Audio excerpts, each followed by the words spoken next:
மேலப்பாளையம் ஹைவேஸ்க்குள்ள அப்படியே மேலப்பாளையத்தை என்ட்ரி ஆயிட்டு அப்படியே ஊருக்குள்ள போயிட்டே இருக்கும். இது எந்த இடத்துல இருந்து பார்த்தீங்கன்னா மேலப்பாளையம் மாட்டுச்சந்தையை தாண்டி ஒரு செக் போஸ்ட் ஒன்று இருக்கும். அந்த செக் போஸ்ட்ல இருந்து அப்படியே மெல்ல நேராக போனீங்கன்னா ஒரு பெரிய ஹைவே. இது இந்த ஹைவே ஒரு கிட்டத்தட்ட ஒரு 800 மீட்டர் வரைக்கும் நல்ல லென்த் இருக்கும். ஸோ இந்த ஹைவே மூலமாக தான் நம்ம மேலப்பாளையம் ஊருக்குள்ளே போகக்கூடிய ஒரு லொக்கேஷன் சொல்லலாம்.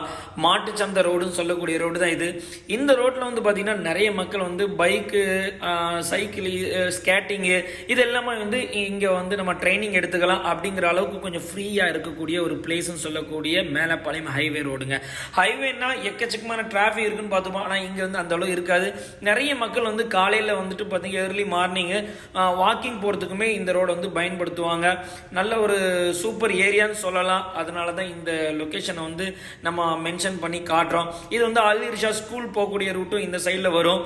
ஆனால் அருமையான பிளேஸு, ஸ்கேட்டிங் பண்ணுறதுக்கு ஒரு அருமையான ரோடுன்னு சொல்லலாம். அந்த அளவுக்கு இருக்கும். நீங்கள் என்ன எக்ஸ்பீரியன்ஸ் பண்ணியிருக்குன்னு மறக்காமல் நம்ம வீடியோவில் கமெண்ட் பண்ணுங்கள். இந்த மாதிரி மேலப்பாளையம் ஃப்ரெண்ட்ஸ் யாரும் இருந்தாங்க அப்படின்னா மறக்காமல் அந்த ஃப்ரெண்ட்ஸுக்கு அந்த வீடியோவை ஷேர் பண்ணி